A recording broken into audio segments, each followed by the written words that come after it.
Imagine, for a moment, that you're standing in an underground laboratory. The air is cold, sterile, filled with the hum of refrigeration units, keeping something contained. In the darkness beyond the observation glass, something moves, something wet, something that was once human but has been transformed into something else entirely through the manipulation of microscopic organisms we can barely comprehend. The sound it makes as it drags itself across the concrete floor is not quite human anymore, but it remembers being human, deep in whatever remains of its nervous system. It remembers, and that, perhaps, is the most horrifying part. Welcome to this comprehensive exploration of Resident Evil, one of gaming and horror's most intricate mythologies.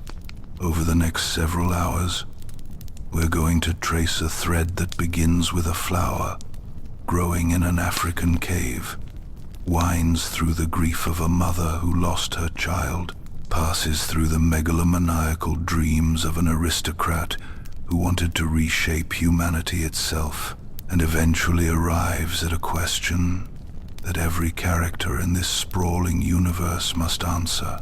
What would you sacrifice for the people you love? And when does that sacrifice become monstrous? This is designed as both an educational journey through decades of lore and a companion for sleep, so if you find yourself drifting away at any point, that's exactly what should happen. There's no test waiting. No obligation to remember every detail. Let the story carry you like a current, and when sleep comes, welcome it. The horror is contained here, in fiction, in myth. You're safe. The true beginning of Resident Evil's story doesn't start where most people think.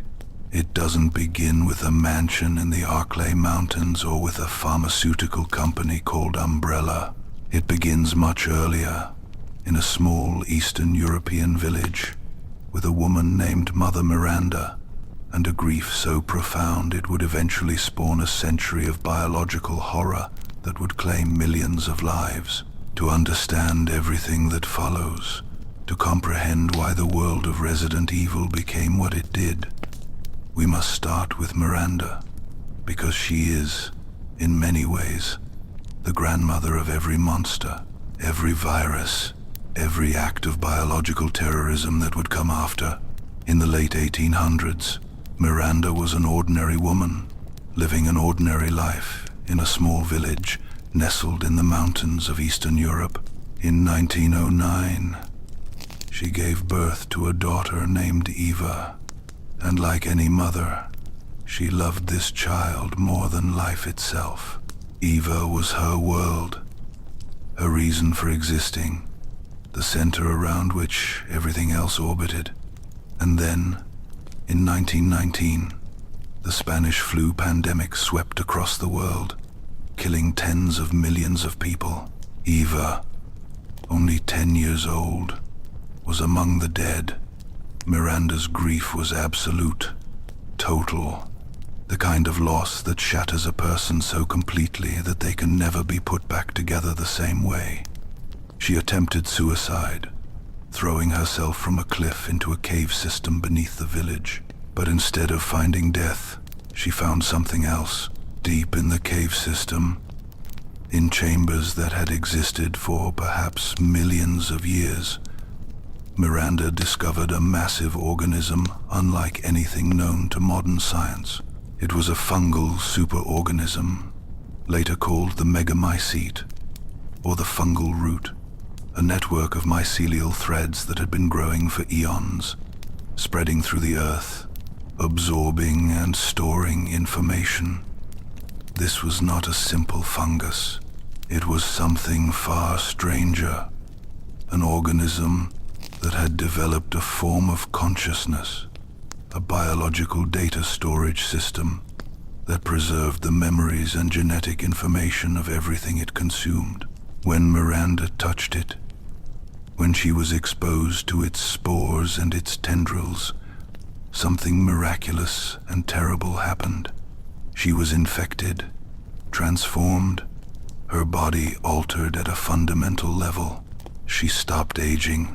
She developed the ability to shapeshift, to regenerate from injuries that should have been fatal, to exert a kind of psychic influence over others infected by the mold, as she called the black substance the Megamycete produced.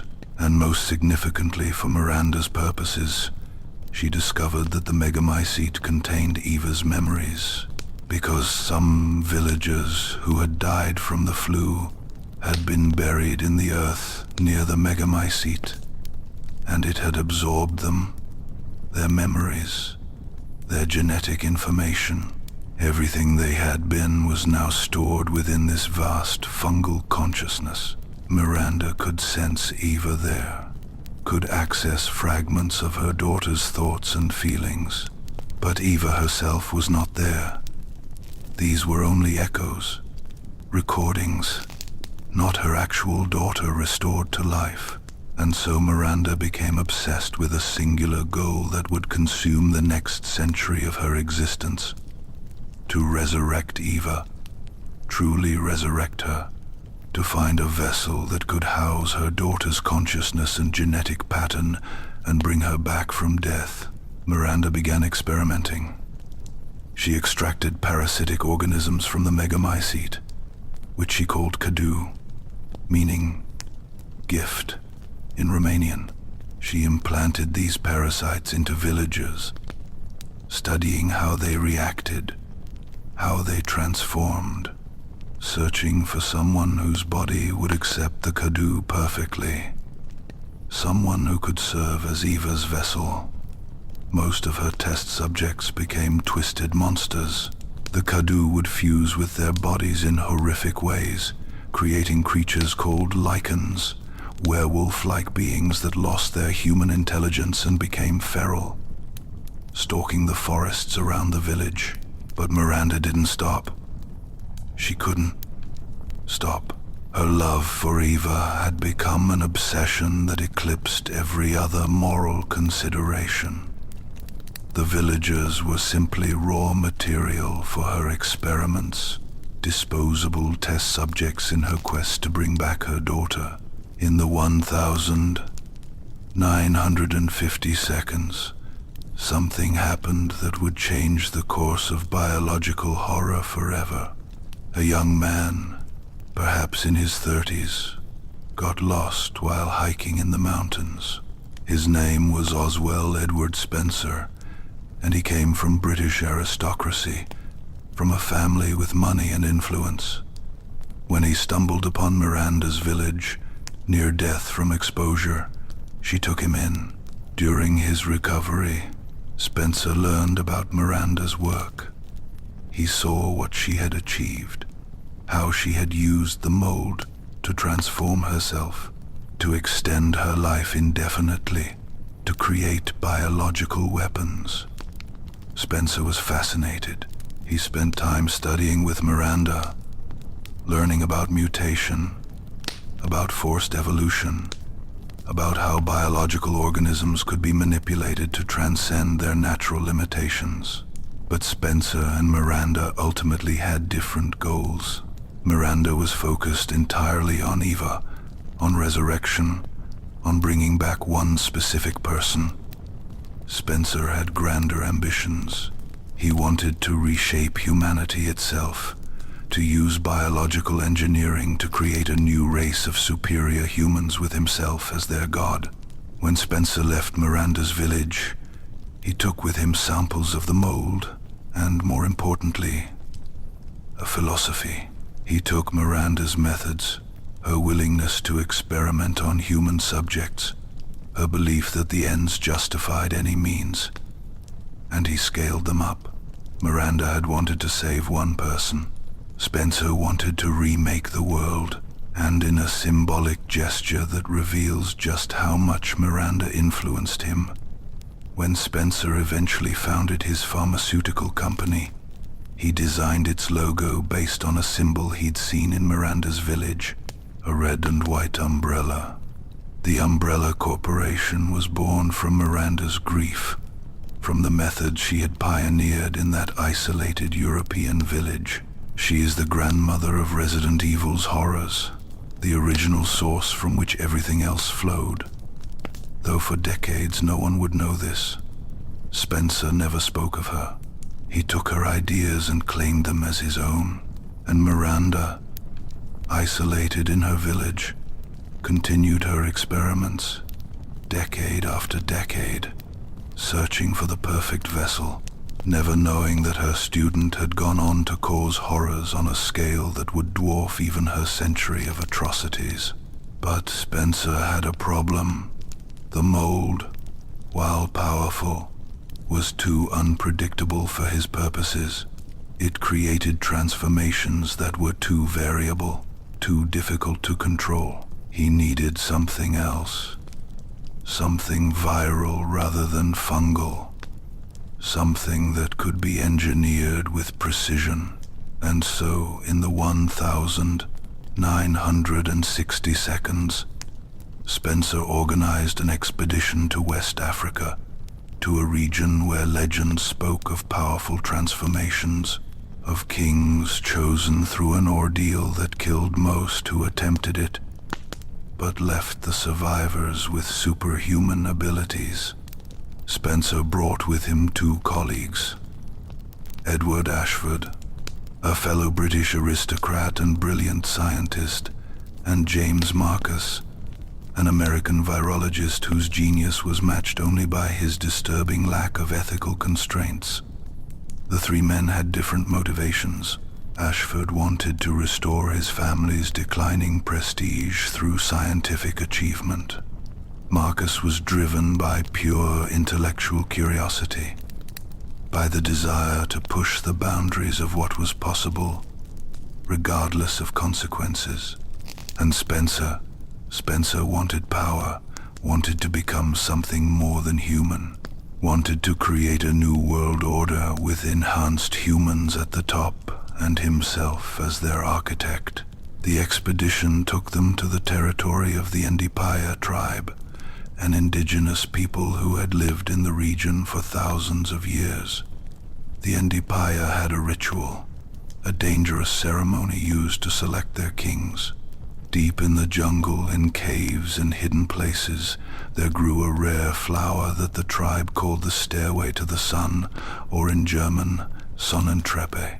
This flower contained a naturally occurring virus, a pathogen that had existed for millions of years, perhaps since before humanity itself evolved.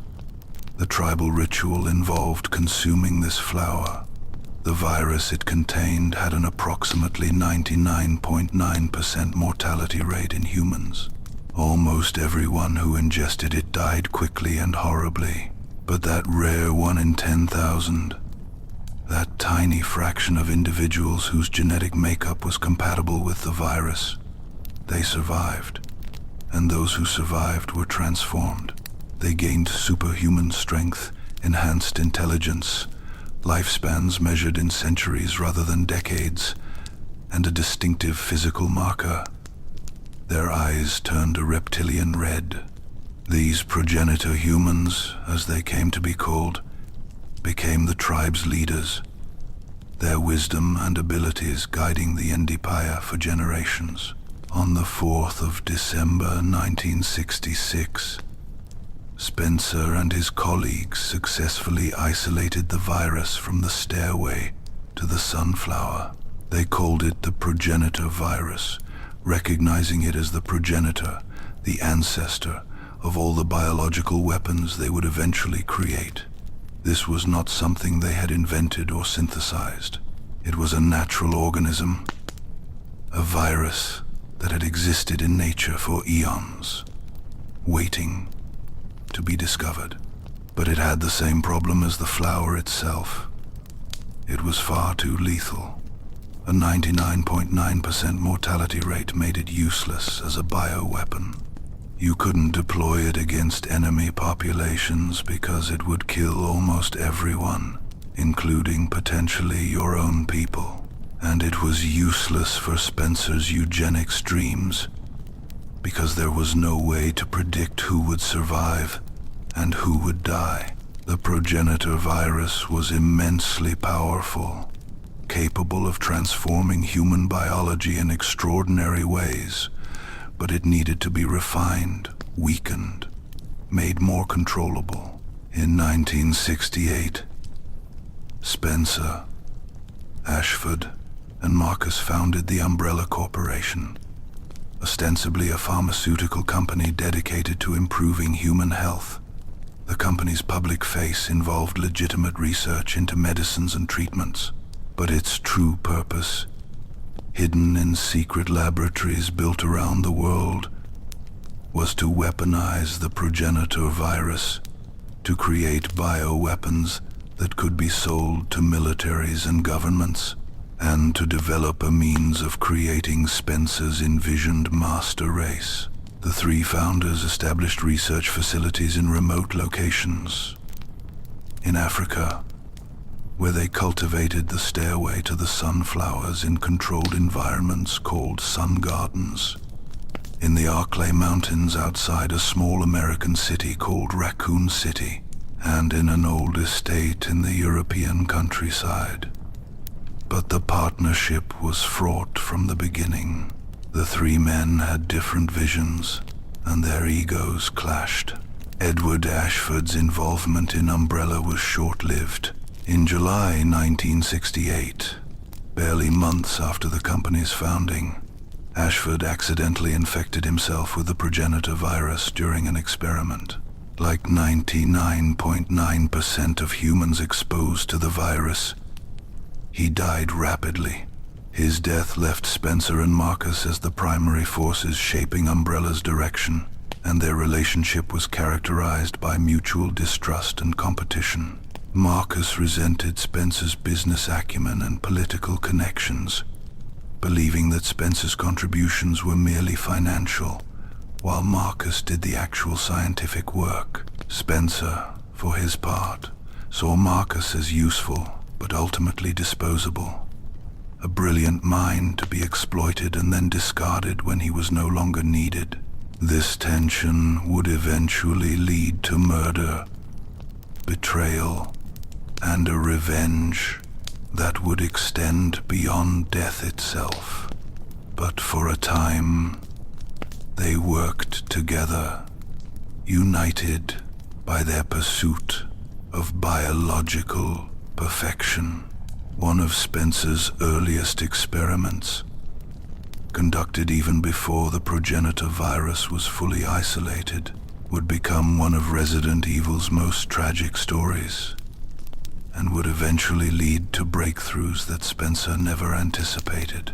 In 1964, Spencer commissioned an architect named George Trevor to design his estate in the Arklay Mountains. Trevor was known for his eccentric designs, for creating buildings filled with elaborate puzzles, hidden passages, and secret rooms. Spencer wanted something similar, a mansion that would serve as both a research facility and a fortress, with layers of security built into the architecture itself. Trevor worked on the project for 3 years, creating an elaborate labyrinth of a building. But in doing so, Trevor learned too much. He had seen the secret laboratories hidden beneath the mansion, had designed the passages leading to them.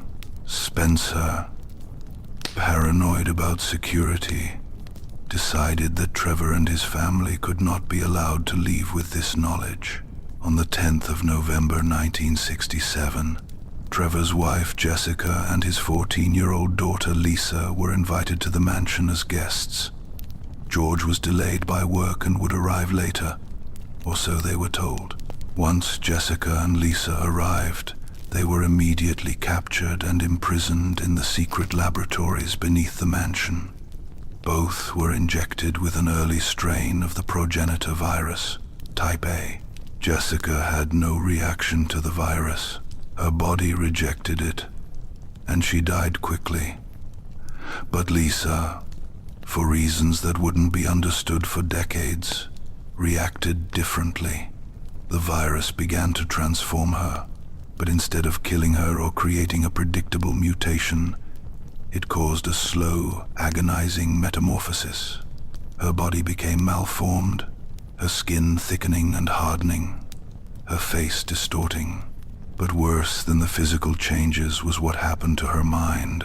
Lisa kept a diary during the early days of her captivity, and the entries are heartbreaking documents of psychological disintegration. On the 4th day, she wrote simply, "Mama, where did you go?"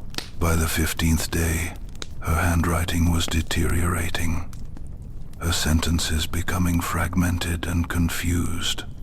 By the 24th day, the words were barely legible, desperate scrawls that trailed off into nonsense. Lisa's cognitive abilities were collapsing under the stress of the virus and the horror of her situation.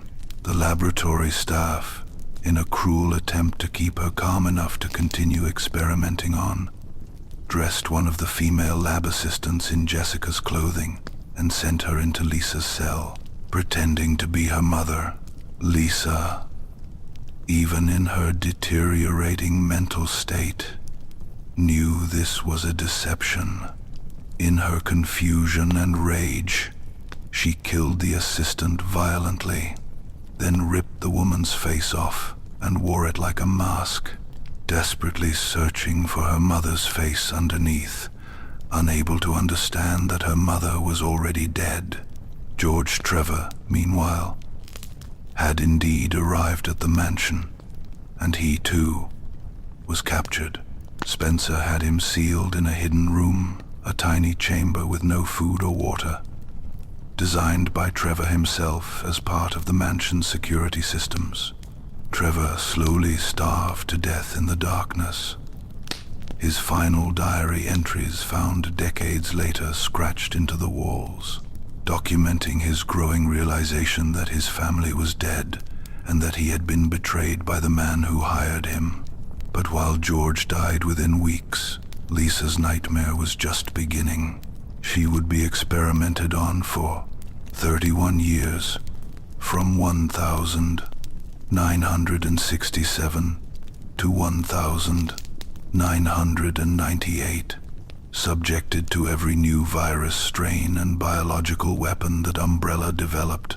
Her unique biology, for reasons no one understood, allowed her to absorb these pathogens without dying. She became practically immortal, her body accumulating mutations, her appearance becoming increasingly monstrous. The researchers stopped treating her as human. She was simply the woman in the reports, a convenient test subject who could survive procedures that would kill anyone else. In 1978, when Albert Wesker and William Birkin took over the Arklay laboratory and began their T-virus research, they used Lisa extensively for experiments. To them, she was just another specimen, though they noted her unusual ability to survive infections that should have been fatal. Years later, in 1995, when researchers implanted Lisa with an experimental parasite called Ni-alpha, something unexpected happened. The parasite, combined with Lisa's accumulated viral infections and her unique biology to produce something new. Analysis of her blood revealed precursors to what would eventually become the G virus, though this discovery wouldn't be fully understood until later. But Lisa's value as a test subject had limits. In 1995, she killed 3 researchers in a violent episode. Umbrella decided she was too dangerous and ordered her execution. A strike team was sent into her cell to terminate her. They waited 3 days to confirm she was dead. But Lisa's body, saturated with viruses and mutations, had developed regenerative abilities that bordered on true immortality. She survived. When the team left, she disposed of in the Arklay Mountains, presumably to be consumed by local wildlife. Instead, Lisa made her way to a small cabin in the woods where she lived in isolation, surviving on vegetables from a garden, a twisted parody of normal life. She remained there, largely forgotten, until 1998, when the events of the first Resident Evil game brought the Special Tactics and Rescue Service, STARS, to the mansion. During the mansion incident, Lisa encountered members of STARS in the catacombs beneath the building. In those dark tunnels, she finally found what she had been seeking for 31 years. Her mother's remains, specifically Jessica's skull, placed in a crypt. The moment is one of the most emotionally devastating in the series. Lisa, this shambling monster who had endured decades of torture and mutation, held her mother's skull and seemed to experience a moment of recognition, of grief. Then she threw herself into a chasm, apparently attempting suicide. But even that wasn't enough to kill her. She survived the fall and later appeared to stalk Albert Wesker, perhaps recognizing him as one of her torturers. Lisa Trevor finally died when the mansion exploded at the end of the incident. Her body consumed in the fire. Her story represents Umbrella's cruelty in its purest form. A single person's suffering, stretched across decades, all in the service of scientific advancement that enriched Spencer and his colleagues, while destroying countless lives. While Lisa Trevor was enduring her nightmare in the Arklay Mountains, across the ocean in the United Kingdom, another family was pursuing its own twisted path toward biological horror. The Ashford family was old British nobility, once prestigious and influential, but by the mid-20th century, declining in status and respect. Edward Ashford's death in 1968 left his son, Alexander Ashford, the 6th Earl, as head of the family. Alexander was consumed by resentment at his family's diminishing prestige, especially as he watched Oswell Spencer's influence within Umbrella grow while the Ashford name was increasingly marginalized. Alexander decided to restore his family's honor through a project so audacious, so scientifically advanced, that it would prove the Ashford genius once and for all. Alexander became obsessed with his ancestor, Veronica Ashford, the first Countess, who had lived in the 18th century and was remembered as a brilliant scientist and philosopher. Alexander believed that Veronica's intelligence was genetic, encoded in her DNA, and that if he could isolate this genetic information, he could recreate her genius. In 1971, Alexander initiated a project he called Code Veronica, a name that honored his ancestor while also describing what he was attempting to do, to decode and resurrect her genetic intelligence. Alexander had Veronica's corpse exhumed from the family crypt, using tissue samples from her preserved body. He extracted DNA and combined it with his own genetic material and a gene he believed controlled intelligence. He then used an unnamed woman as a surrogate to bring the project to term. The result was not one child, but twins, Alexia and Alfred. Alexander considered Alexia the success, and Alfred an unintended byproduct. Alexia, from earliest childhood, displayed the genius Alexander had hoped for. She was frighteningly intelligent, absorbing information at a rate that suggested she was indeed a resurrection of Veronica's cognitive abilities. By age 10, Alexia had graduated from university, understanding advanced genetics, virology, and bioengineering at a level that took others decades to achieve. Umbrella made her a chief researcher, the youngest in the company's history, and sent her to the Antarctic Research Facility, one of Umbrella's most isolated and secure locations. Alfred, while above average in intelligence, was nowhere near his sister's level. He was, in Alexander's view, the failure, the lesser copy. This created a deeply dysfunctional dynamic between the twins and their father, with Alfred desperate for approval that never came, and Alexia, isolated by her intelligence, unable to relate to children her own age, and treated as a curiosity rather than a person by the adults around her. The only genuine connection Alexia had was with Alfred. Despite his inadequacies in their father's eyes, despite the inequality between them, the twins were close in a way that bordered on unhealthy codependency. Alexia was cold and clinical with everyone else, but with Alfred, she showed something like affection.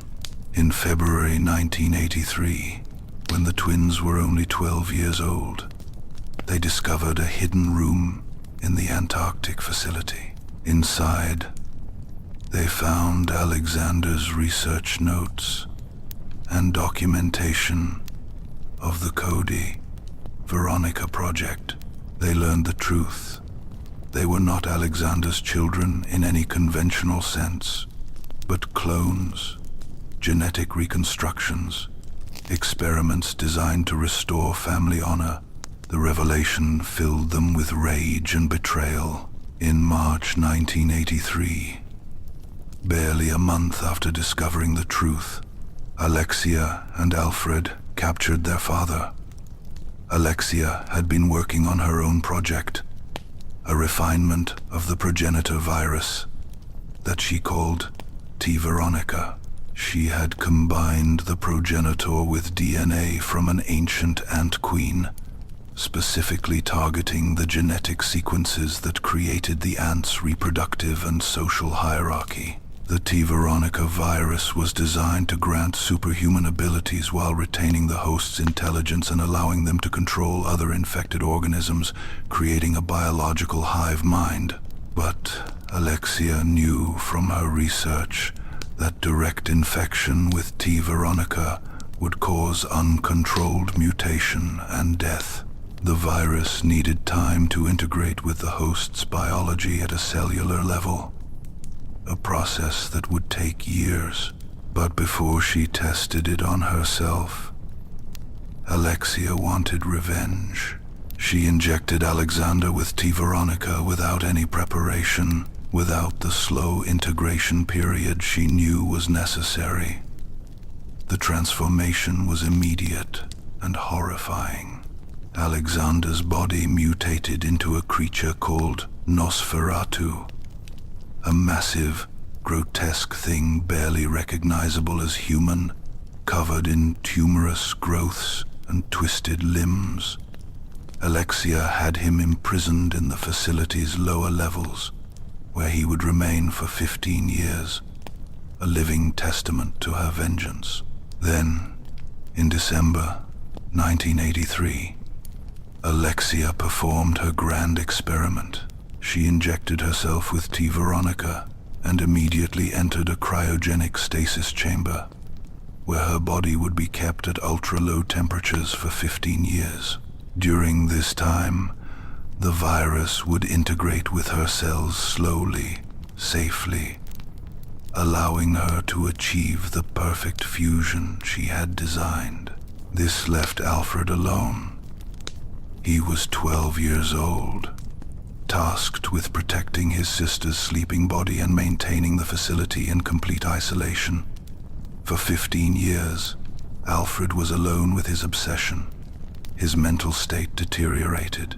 He developed a split personality, sometimes dressing in Alexia's clothes and speaking in her voice, essentially becoming her in her absence, a scenario reminiscent of Norman Bates in Psycho. In December 1998, Alfred finally awakened Alexia from cryogenic stasis. But moments after her awakening, Alfred died from injuries sustained in a conflict with Claire Redfield, who had been investigating Umbrella's facilities. Alexia awoke to find herself holding her twin brother's corpse, the only person she had ever cared about, dead in her arms. She sang a mournful lullaby over his body, a scene heavy with implications of their deeply unhealthy, possibly incestuous relationship. Alexia then turned her attention to revenge against those who had killed Alfred. She captured Claire Redfield and Steve Burnside, a young man who had helped Claire, in an act of cruelty. Alexia injected Steve with Veronica, forcing him to undergo the same transformation her father had experienced. Steve mutated into a monster but retained just enough of his consciousness to recognize Claire, and in his final moments, saved her before dying. Alexia herself progressed through multiple transformation stages as her Veronica infection advanced, each form becoming more powerful and less human. She developed the ability to manipulate fire, to control tentacles of solidified blood, to exude poisonous gases. She saw herself as a goddess, as perfect as evolution itself made flesh. But in the end, she was defeated by Chris Redfield, who had come to rescue his sister Claire. Alexia Ashford, child prodigy, youngest chief researcher in Umbrella's history, died in the Antarctic facility alongside the legacy she had tried to create. The Veronica virus she developed would later be combined with other viruses to create the C virus. But that's a story for later. While the Ashford twins were carrying out their revenge in Antarctica, back at Umbrella's origins, another revenge was brewing, one that would eventually lead to the revelation of Umbrella's secrets and the destruction of its public credibility. James Marcus, the virologist who had co-founded Umbrella with Spencer and Ashford, had spent the years from 1967 to 1978 working at the Umbrella Executive Training Facility, a remote installation where Umbrella trained its future scientists and administrators. Marcus was obsessed with solving the progenitor problem, with finding a way to reduce its lethality while retaining its transformative properties. He experimented extensively with combining the progenitor virus with DNA from various organisms, looking for a combination that would create something useful. Marcus had a particular interest in leeches. He studied their regenerative properties, their ability to survive in various environments, their method of feeding on blood. On the 13th of January 1978, Marcus achieved his breakthrough. By combining the progenitor virus with leech DNA, he created something new, a virus that was thousands of times weaker than the progenitor, but much more stable and controllable. He called it the T virus, with the T standing for tyrant, after his vision of creating controllable superhuman weapons. The T virus had a much lower mortality rate than progenitor, though it was still highly lethal, but its effects were more predictable. Infected humans who died from the virus would reanimate as zombies, creatures with minimal brain function, driven by a mindless hunger to consume living flesh. Their bites and bodily fluids could transmit the virus, creating a cascade of infection. This was exactly what Spencer wanted, a biological weapon that could be deployed against enemy populations, creating chaos and death while being theoretically controllable with proper countermeasures. In 1977, Marcus recruited two child prodigies to assist him, Albert Wesker, around 11 years old, and William Birkin, around 10. Both boys were brilliant, Both were utterly lacking in ethical constraints, and both quickly became essential to Marcus's research. But they were also witnesses to Marcus's increasingly disturbing methods. Marcus experimented on the students at the training facility, infecting them with various virus strains to test their effects. Over 20 students died in these experiments, their deaths covered up by Umbrella's security apparatus. Wesker and Birkin, already morally compromised, became desensitized to human suffering, viewing people as experimental subjects rather than individuals deserving of dignity and rights. But Marcus's success created a problem for Oswell Spencer. Marcus was getting credit for the T-virus, was being recognized as Umbrella's premier scientist, and Spencer's ego couldn't tolerate this. Moreover, Marcus knew too much about Umbrella's illegal activities, making him a security risk. On July 29, 1978, Spencer ordered the executive training facility closed, claiming budget constraints. Marcus's research was seized, and Wesker and Birkin were transferred to the Arklay laboratory, taking Marcus's work with them. For the next 10 years, Marcus continued working in isolation at the abandoned training facility, bitter and resentful, while Birkin received credit for refining and developing the T-virus. In 1988, Spencer decided to tie up this loose end permanently. On the 28th of July 1988, he ordered Marcus's assassination. Albert Wesker and William Birkin, now in their early 20s and rising stars within Umbrella, were ordered to lead the strike team. They returned to the training facility where they had trained as children and murdered their former mentor, shooting Marcus multiple times and leaving him to die in his laboratory. Officially, James Marcus ceased to exist. His name was removed from Umbrella's records. William Birkin was credited as the creator of the T-virus. Marcus's contributions were erased from history, his legacy stolen by the student who had killed him. But Marcus had prepared for this possibility. Before his death, knowing he was a target, Marcus had injected himself with an experimental combination of the T-virus and his beloved leech, DNA. When he died, the virus activated.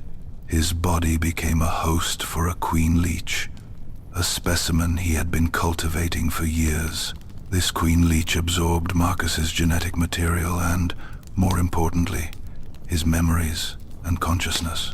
Over the next 10 years, from 1988 to 1998, the queen leech slowly reconstituted Marcus's body, or rather, created a facsimile of it, a colony of leeches arranged in human form, animated by Marcus's consciousness and driven by his desire for revenge against Umbrella and against Wesker and Birkin specifically. In May 1998, the reborn Marcus initiated a T-virus outbreak at both the executive training facility and the nearby Arklay laboratory, the mansion in the mountains. He released the virus deliberately, infecting the research staff and the biological weapons housed in the facilities. This created a cascade of events that would culminate in the mansion incident, the moment when Umbrella's secrets would begin to unravel and the public would start to learn what had been happening in the shadows. But before we get to that, we need to understand what Wesker and Birkin had been doing at the Arklay laboratory for those 20 years, what weapons they had created, and what tragedies they had authored in the service of Umbrella's vision of biological perfection. William Birkin became chief researcher of the Arklay laboratory at age 16, a testament to his genius and his utter lack of ethical constraints. The laboratory was disguised as a mansion, George Trevor's elaborate architectural creation, with vast underground facilities hidden beneath the facade of a grand estate. Birkin's task was to refine the T-virus, to create variants that could be used for different purposes, and to develop bioorganic weapons, BOWS, living creatures transformed by the virus into controllable weapons that could be deployed in military operations. Birkin worked on multiple strains simultaneously. The beta strain combined T-virus with Ebola RNA, creating the standard zombie-producing variant. Infected humans would die within hours, then reanimate with minimal brain function, driven by a compulsion to feed on living flesh. Their bites and scratches could transmit the virus, and bodily fluids could contaminate water and food supplies, creating cascading outbreaks. Approximately 10% of humans were naturally immune due to genetic incompatibilities with the virus, but for the 90% who were vulnerable, infection was essentially a death sentence. The Epsilon strain was more advanced, incorporating a mechanism called VACT, virus-activated cytotoxic T cells. Zombies created by the Epsilon strain could undergo secondary mutations under certain conditions. If a zombie was starved, if it went long enough without feeding, the virus would trigger a secondary transformation. The zombie's metabolism would accelerate dramatically, its skin would turn crimson, and its speed and aggression would increase significantly. These crimson heads, as they were called, were far more dangerous than standard zombies, fast enough to run down fleeing victims and strong enough to kill with a single strike. And if the mutation progressed even further, if a crimson head survived long enough, it could transform into a licker, a creature so mutated that it barely resembled a human anymore. Lickers had no eyes. Their brains were partially exposed. They moved on all fours with incredible speed, and they used echolocation to hunt prey in darkness. They could leap great distances, cling to walls and ceilings, and kill with their elongated tongues that could pierce skulls and crush internal organs. But zombies and lickers were just the beginning. Birkin experimented with infecting various animals to create different types of BOWS. Cerberus units were Doberman dogs infected with T-virus, their flesh rotting away, but their speed and aggression increased. Web spinners were spiders enlarged to monstrous size, their venom made even more lethal by viral modification. Neptune units were great white sharks modified to survive in fresh water and to attack anything that entered their environment.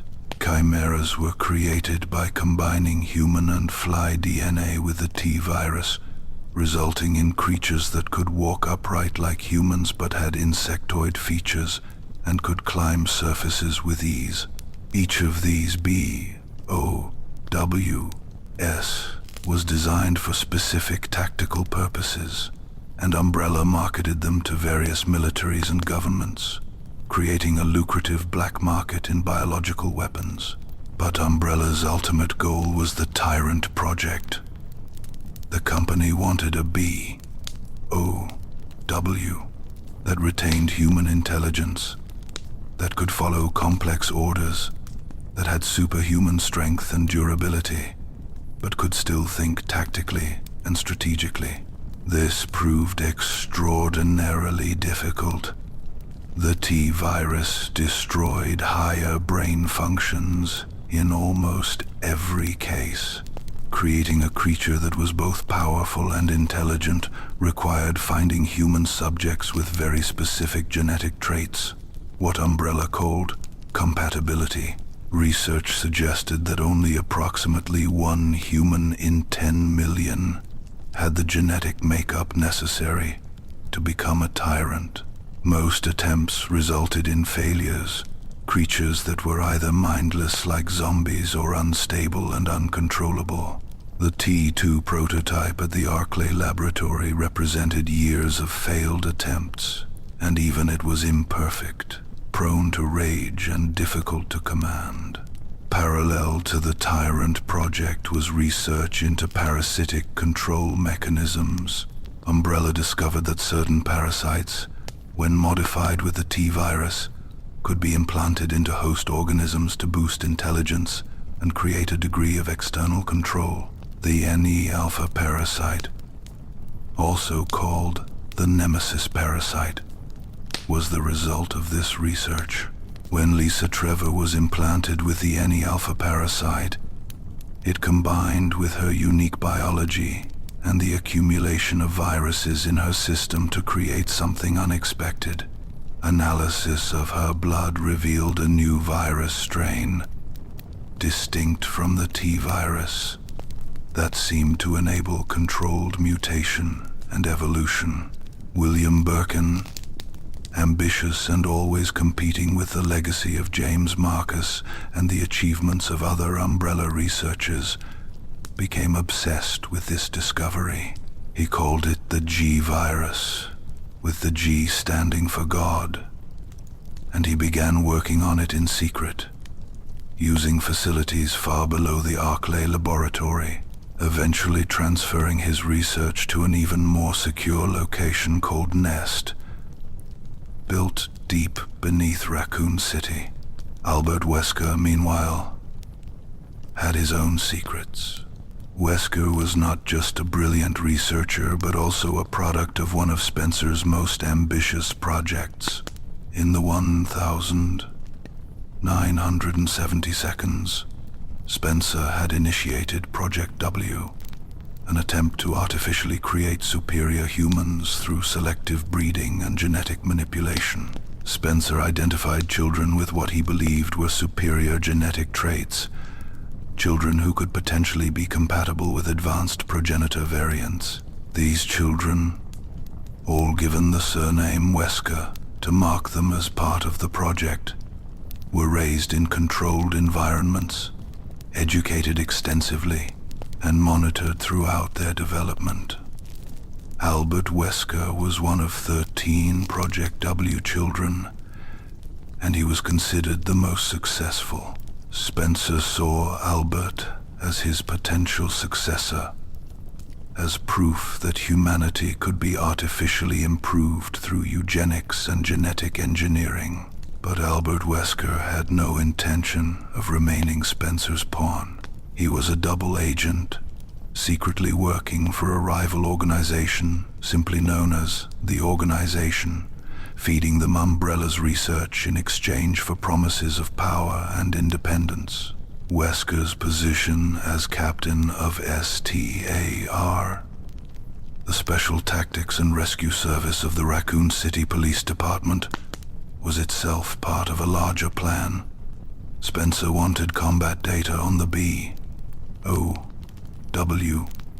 developed at the Arclay laboratory. He wanted to know how they performed against trained, armed opponents in realistic combat scenarios. STARS,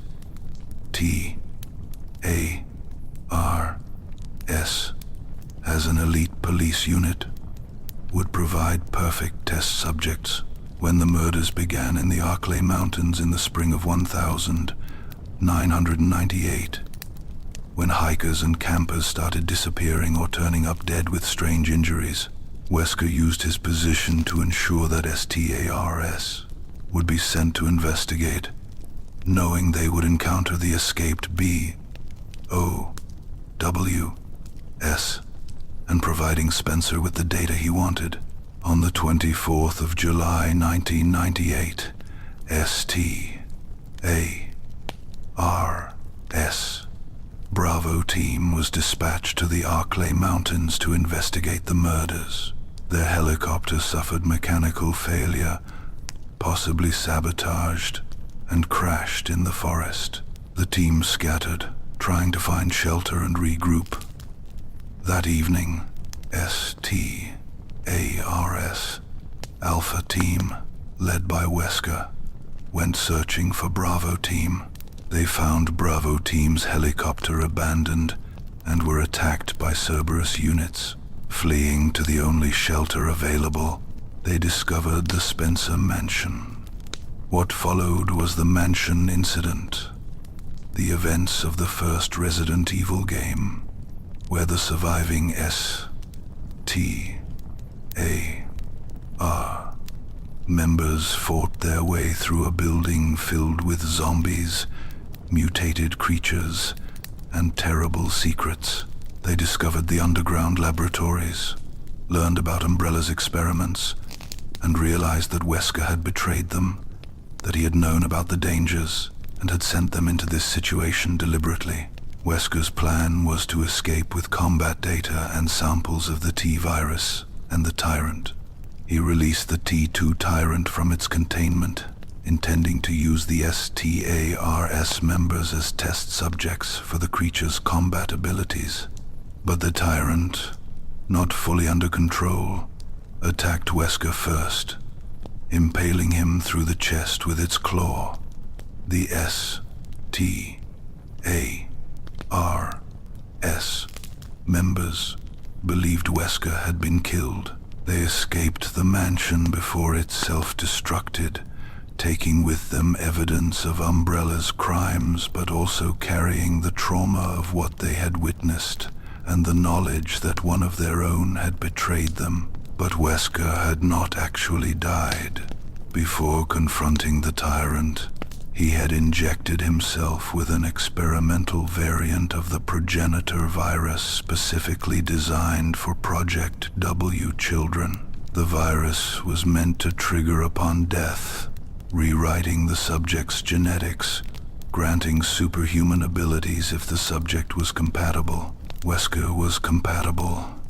His death activated the virus, and moments after the STARS members fled, Wesker's body began to regenerate, to transform. He awakened with vastly enhanced speed, strength, and regeneration, with the red eyes characteristic of progenitor compatibility, and with a god complex that would drive him for the next decade. While the mansion incident was playing out, William Birkin had moved his G-Virus research to the NEST facility deep beneath Raccoon City. The G-Virus was fundamentally different from the T-Virus, where the T-Virus created relatively stable mutations that didn't progress beyond certain stages. The G-Virus enabled continuous evolution. An organism infected with the G-Virus would mutate constantly, adapting to threats, growing more powerful, developing new abilities as needed. But this came at a cost. The host's human identity would be consumed by the mutations. They would become a G creature, driven by a biological imperative to reproduce, to implant embryos of themselves into other humans, creating new G creatures. It was biological perfection through infinite adaptation, but it was also the complete destruction of humanity.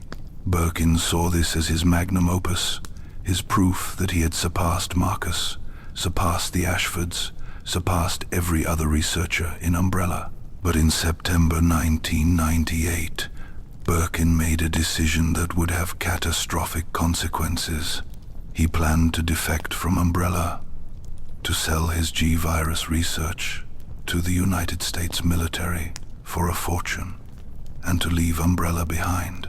Spencer learned of this plan and dispatched an Umbrella Security Service team to Nest on the 22nd of September 1998 with orders to seize the G-Virus samples and eliminate Birkin.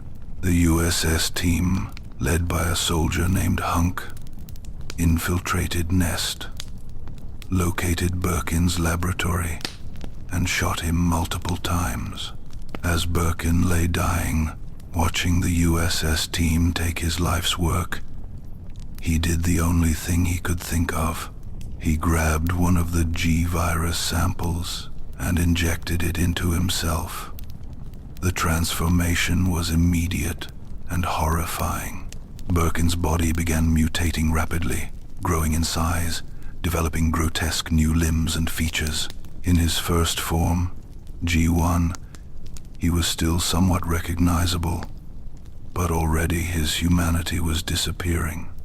Consumed by the virus's evolutionary imperative, Guy Birkin attacked the USS team, killing most of them. In a rage-fueled rampage through Nest during the battle, several containers of T-virus were shattered, and the virus leaked into the facility's drainage systems. Rats in the sewers became infected, and these rats then spread throughout Raccoon City's extensive underground infrastructure, infecting water supplies, contaminating food, and biting citizens. Within days, the T-virus was spreading through Raccoon City's population of approximately 100,000 people. The outbreak began slowly. Isolated cases that were dismissed as violent crimes or strange illnesses. But by September 24, it was clear that something catastrophic was happening. The infection was spreading exponentially. Zombies were appearing throughout the city. Panic spread as residents realized that their neighbors, their families, were transforming into cannibalistic monsters. The United States government faced an impossible decision. Raccoon City was experiencing a biological catastrophe, unlike anything in modern history. Evacuation was attempted, but the infection spread faster than people could flee. By September 29, the city was largely consumed, its streets filled with the undead, its buildings burning, its infrastructure collapsing, and the infection threatened to spread beyond the city's borders to contaminate the region, potentially the entire country, or even the world. On the 1st of October 1998, the U.S. government authorized a sterilization operation. A thermonuclear missile was launched at Raccoon City. The entire city, and everyone still alive within it, was vaporized in an instant. Approximately 100,000 people died either from the initial outbreak or from the nuclear blast. Raccoon City ceased to exist, reduced to a radioactive crater, and with it, much of Umbrella's infrastructure in North America was destroyed. Their secrets scattered, their carefully maintained secrecy shattered. The destruction of Raccoon City was a turning point for Umbrella and for the world of biological weapons.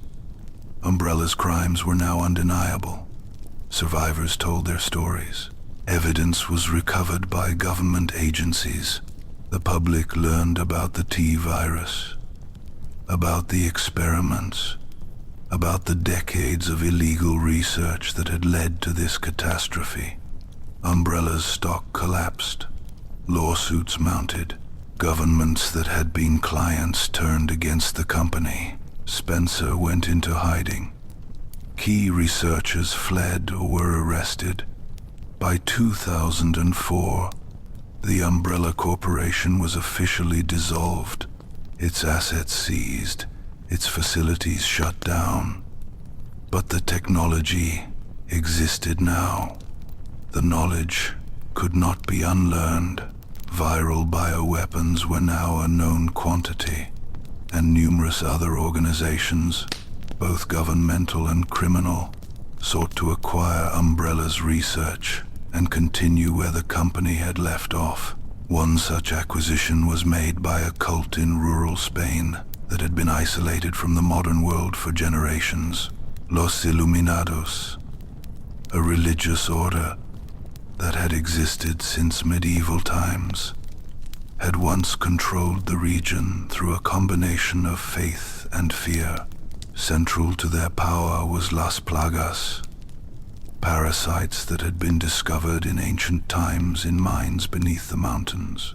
Las Plagas were not viruses but actual multicellular organisms, tiny creatures that could be implanted into humans where they would attach to the spinal cord and take partial control of the nervous system. Unlike viruses, which spread through infection, Las Plagas required direct implantation, usually through injection or ingestion. The parasites had been sealed away centuries ago when the Spanish Inquisition had moved against Los Iluminados, recognizing the mind control the cult exerted over the local population. The parasites remained dormant, fossilized, waiting in the abandoned mines. In 2004, a man named Osmond Sadler revived Los Iluminados.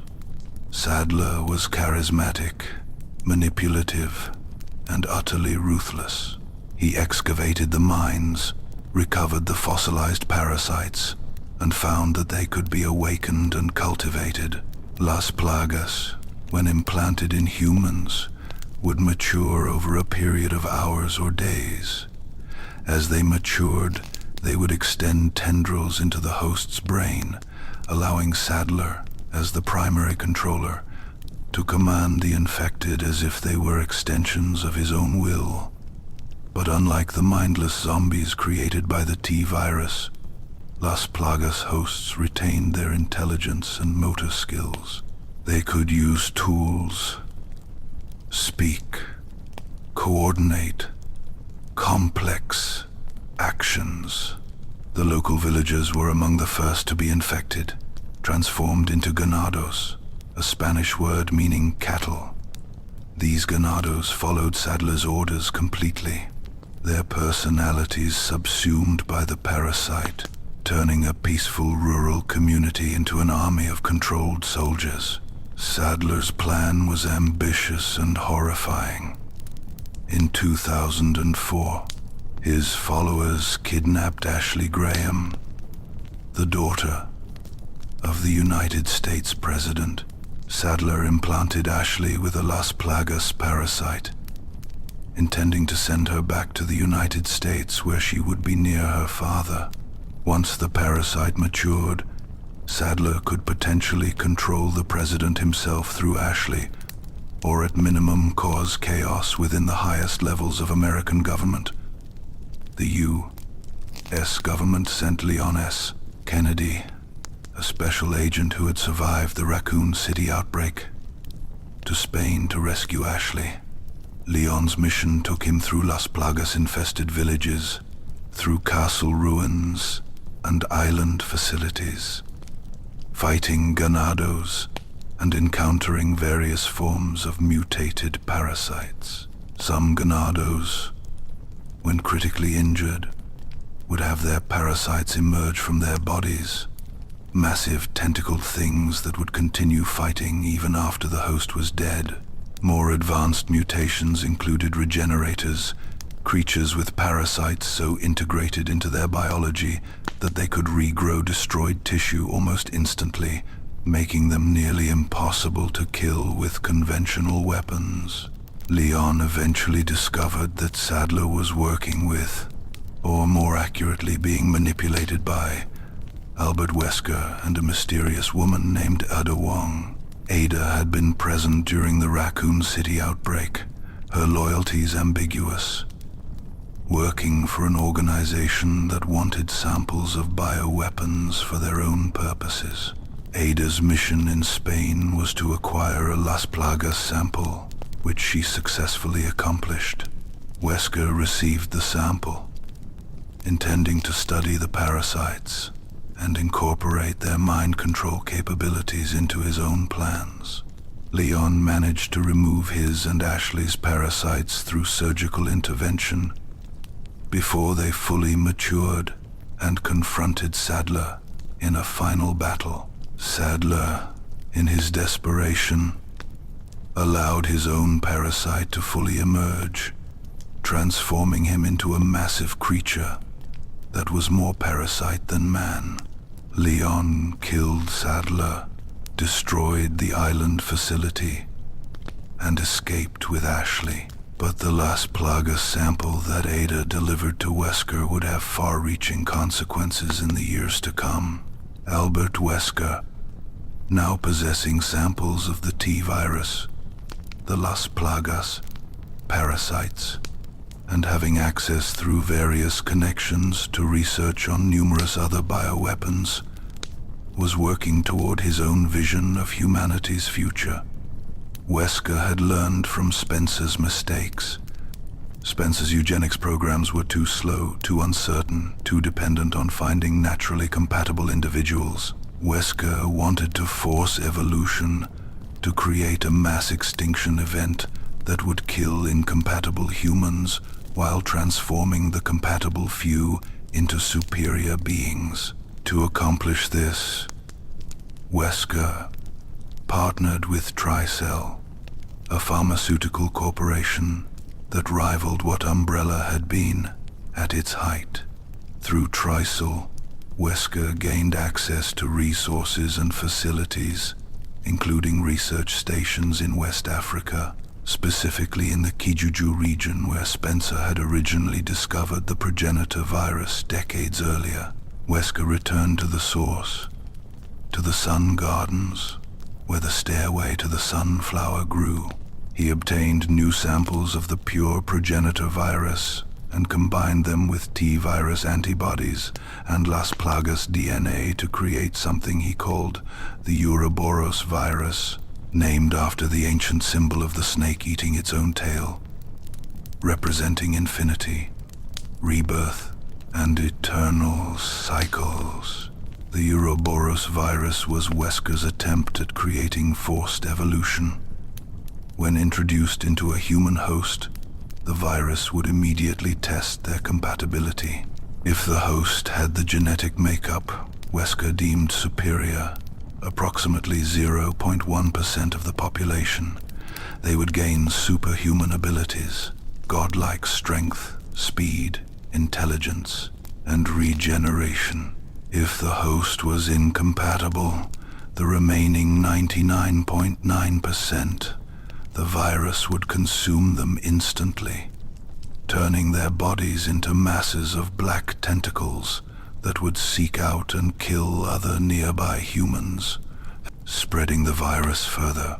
Wesker's plan was to deploy Uroboros globally using missiles loaded with the virus that would detonate in the atmosphere, spreading the pathogen across continents. He believed that the survivors, the genetically superior fraction, would emerge as the architects of a new world order, with Wesker himself as their leader, having achieved through force what Spencer had dreamed of but never accomplished.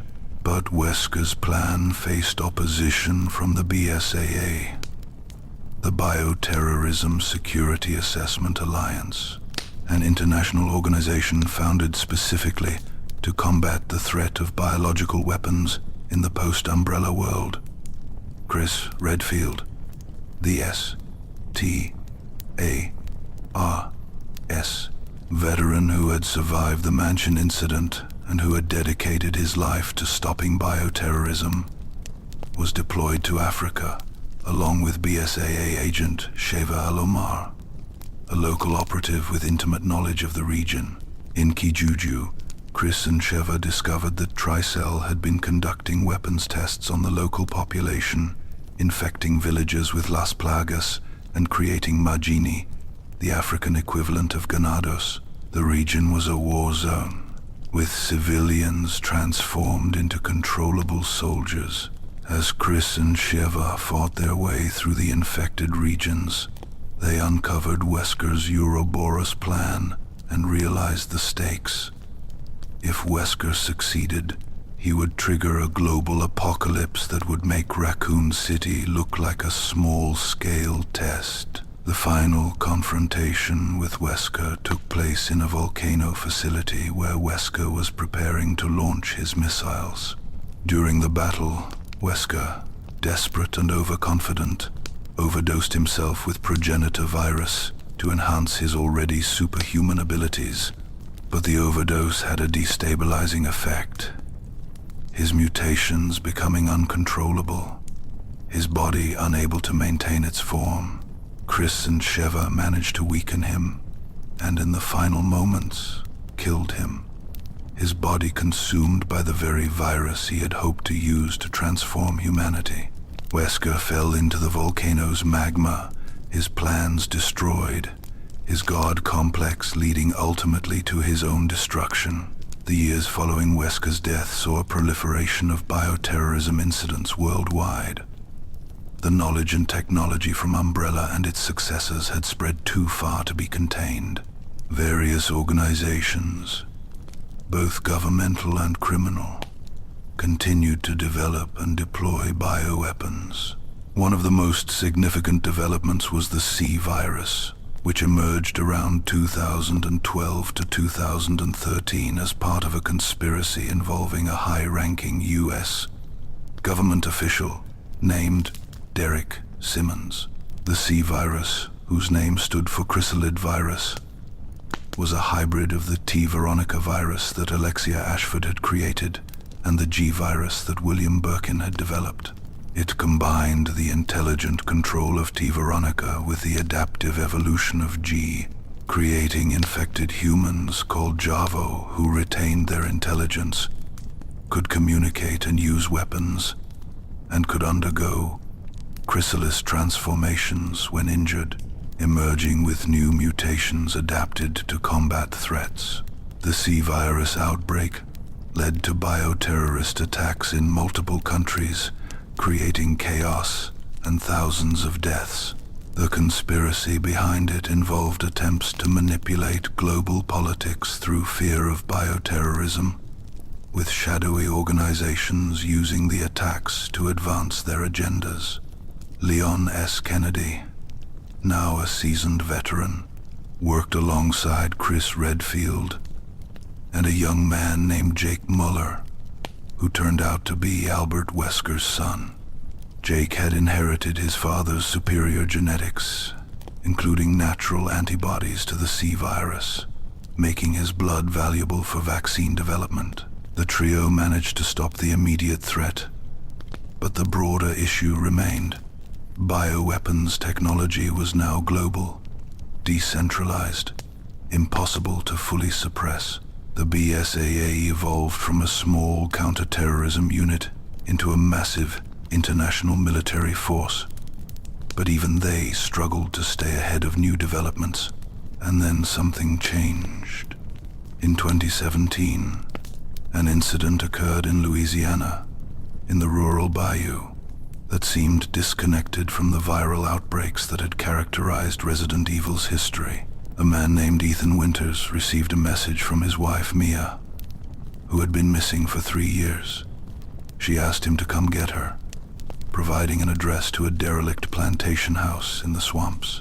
Ethan, desperate to find his wife, went to Louisiana and entered the Baker family property. What he found there was a new kind of horror, one that would eventually trace back to Mother Miranda, the woman we met at the beginning of this story. The woman whose grief had inadvertently spawned a century of biological nightmares. The Baker family, Jack, Marguerite, and their son Lucas, along with Jack's elderly mother, had once been kind people. The sort of family who would help strangers in need. In 2014, they found a young girl named Eveline, apparently shipwrecked, and an injured woman named Mia. Acting out of compassion, they brought them into their home to help them recover. But Eveline was not an ordinary child. She was a bioweapon. What was called an E-type, developed by a criminal organization called the Connections. The Connections had made contact with Mother Miranda years earlier and had obtained samples of the Megamycete, the fungal organism Miranda had discovered. Using the mold, they had engineered Eveline, a child who appeared to be around 10 years old, but who had the ability to infect and control humans through exposure to mold spores she produced. Eveline's creators intended her to be deployed as an infiltration weapon, a child who could be placed in enemy facilities or important households where she would infect everyone around her and turn them into loyal, mind-controlled servants. But Eveline had a defect. Her body aged rapidly, far faster than normal. Despite appearing to be a child, she was already decades old biologically, and she was deteriorating, becoming increasingly unstable and desperate. Eveline's psychological profile was that of a neglected child obsessed with having a family. When the Bakers took her in, she infected them with the mold, not consciously but through proximity.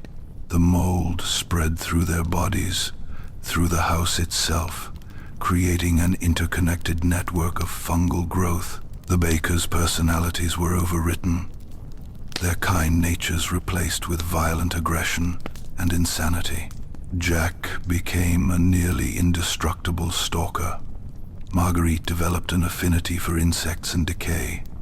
Lucas, already psychologically unstable, had his sadism amplified into pure sociopathy, and Eveline controlled them all, forcing them to capture visitors to the property and make them part of the family through forced infection.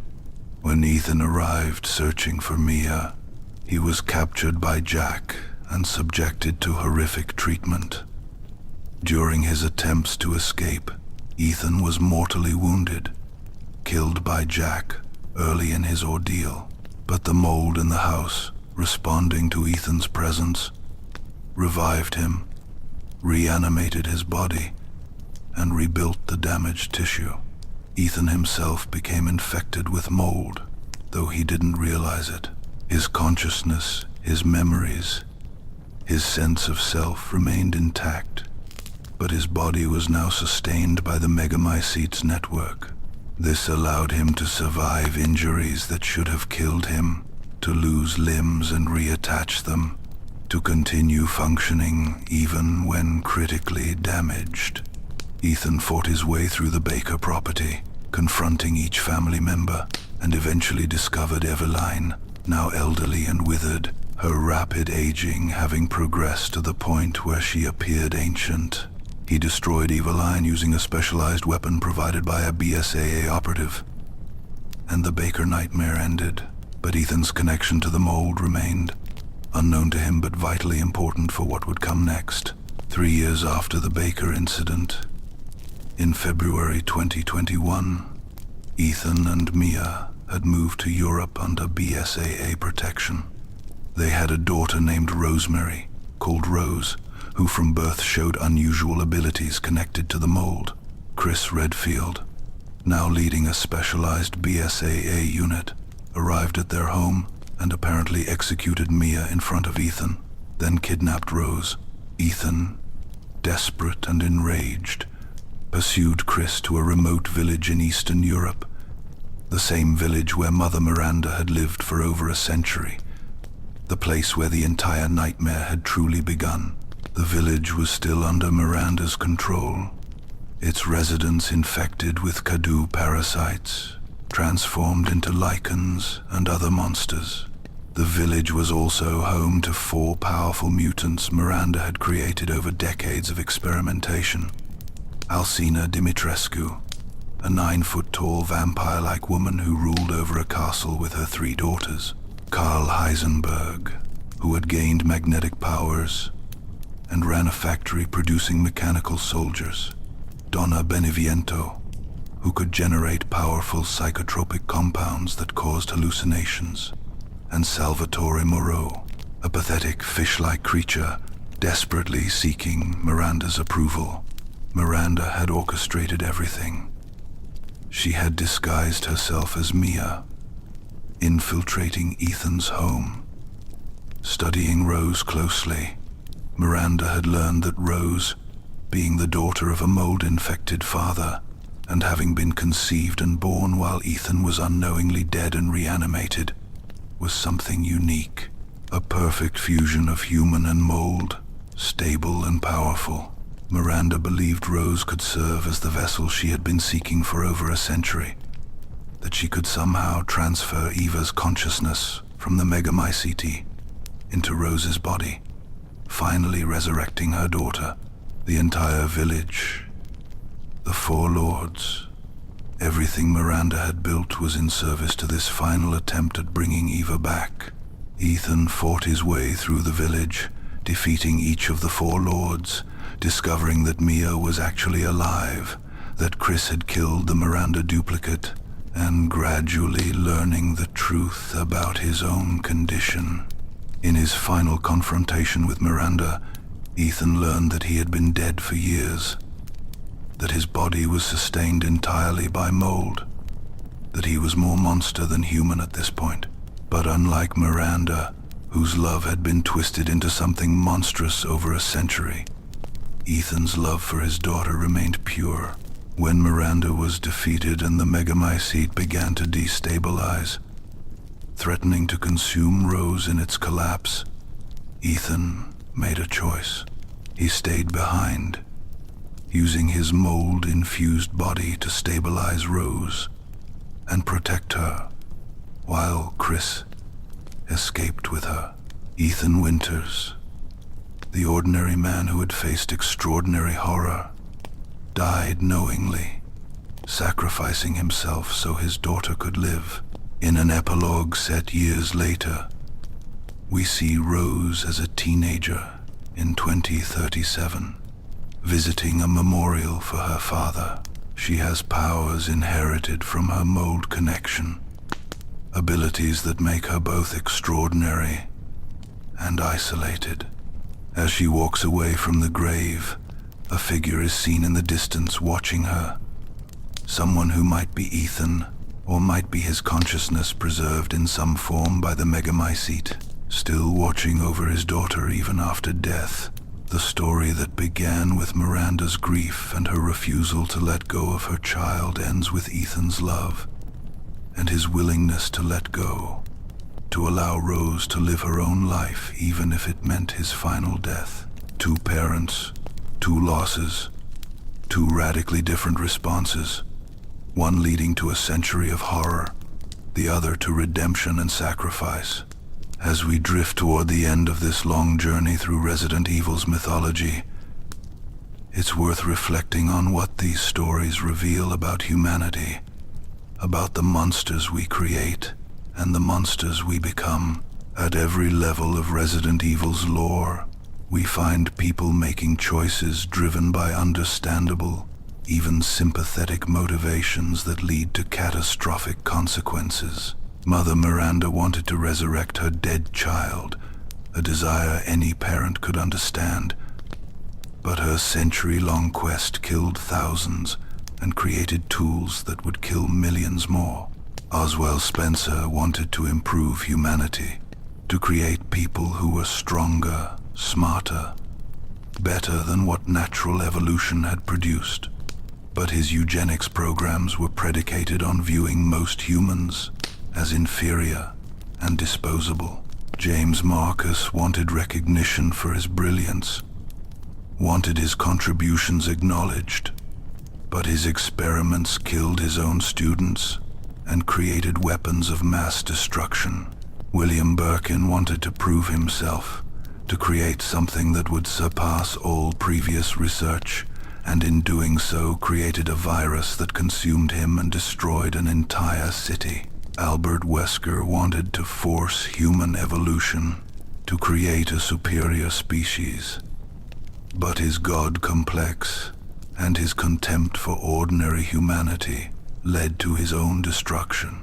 Alexia Ashford wanted perfection, wanted to prove her genius, and achieved transformation at the cost of becoming an inhuman monster who died alone, clutching her brother's corpse.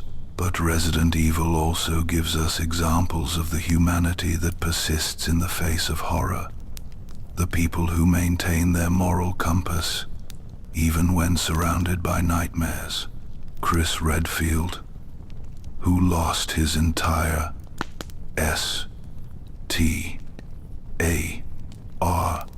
STARS team, and and has spent decades fighting bioterrorism, who could have become cynical and brutal but instead remains committed to protecting others. Jill Valentine, who survived the mansion, survived Raccoon City, was even infected and controlled by Wesker for a time, but emerged from all of it still fundamentally decent, still fighting for others. Leon Kennedy, whose first day as a police officer was the Raccoon City outbreak, who has seen the worst of what bioweapons can do, but who continues working to prevent such catastrophes. Claire Redfield, who went searching for her brother and walked into hell, who saw Umbrella's crimes firsthand and devoted herself to exposing them. And Ethan Winters, an ordinary man, not a soldier or an agent, just someone looking for his wife, who walked through his own death and remained himself, retained his love, and his willingness to sacrifice for the people he cared about. The corporations that appear throughout Resident Evil, Umbrella, TRICELL, the connections, Neo Umbrella, they represent the banality of evil, the way that horrific actions can be rationalized and systematized when they're in service to profit or power. Umbrella didn't see itself as evil. It saw itself as innovative, as pushing the boundaries of science, as developing products that could change warfare and medicine. The fact that those products were living weapons, that their development required human experimentation and created global threats. These were treated as unfortunate necessities, externalized costs, acceptable losses. The Umbrella Corporation's red and white logo became, within the Resident Evil universe, a symbol of corporate atrocity, proof that unchecked capitalism and unregulated science could produce horrors that rivaled any totalitarian regime. The viruses themselves serve as metaphors for various forms of corruption and loss of humanity. The T-virus represents the loss of higher cognition, reducing humans to their basest drives, mindless consumption and violence. The G-virus represents uncontrolled growth and change, evolution without purpose or direction, adaptation that destroys identity. Las Plagas represents loss of autonomy, the mind controlled while the body remains capable, slavery in its most literal biological form. The Uroboros Virus represents social Darwinism and eugenics, the idea that humanity should be sorted into superior and inferior, with the inferior eliminated. And the mold, Mother Miranda's discovery, represents memory and trauma, the way grief can preserve and transform us. The question of whether consciousness can survive death and whether we should try to bring back what we've lost. The tragedy at the heart of Resident Evil is that every apocalypse, every outbreak, every city destroyed, and every life ruined can be traced back to comprehensible human emotions and desires. Love, as in Miranda's case. Ambition, as in Birkin's or Wesker's cases. The desire for recognition, as with Marcus. The need to prove oneself worthy, as with the Ashford twins. Even Spencer's eugenics project, monstrous as it was, came from a warped vision of human improvement, a belief that he could make humanity better. None of these people saw themselves as villains. They saw themselves as visionaries, as necessary evils, as people willing to do what others couldn't to achieve something greater. And that's perhaps the most frightening aspect of Resident Evil's lore. The villains are not incomprehensible monsters, but recognizable humans whose flaws and obsessions were amplified until they consumed everything around them.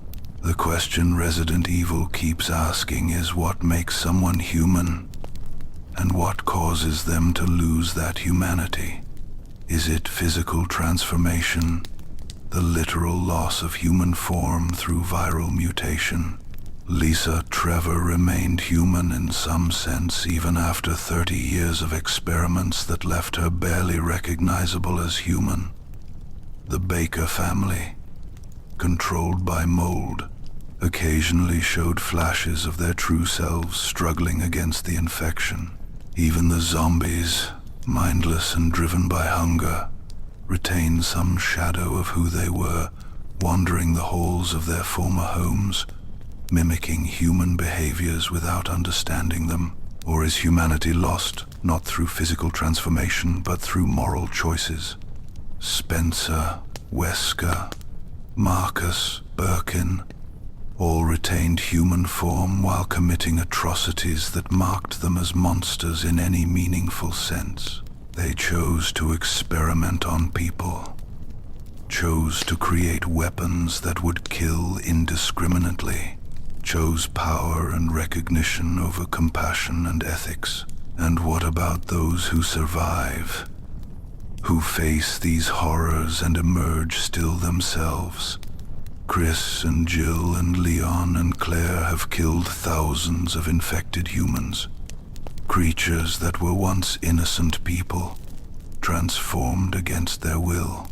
They've made difficult choices, sacrificed others to save more, operated in moral gray areas where the distinction between hero and killer becomes blurry, but they've retained their humanity by maintaining their purpose, protecting others, stopping the outbreaks, fighting against the systems that create these nightmares.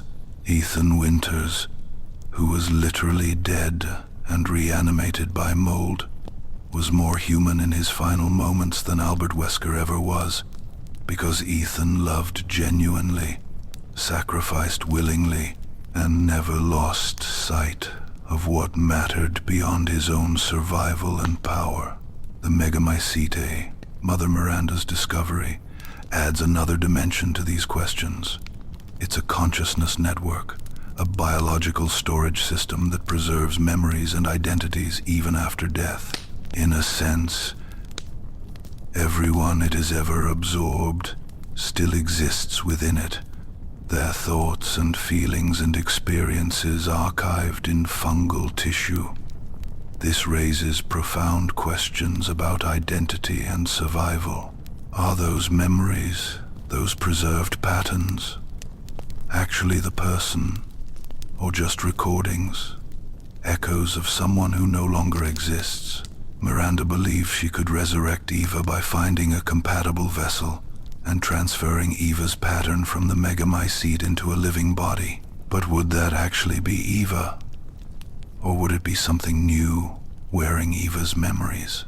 And if consciousness can be stored and transferred, what does that mean for concepts like death, individuality, the soul?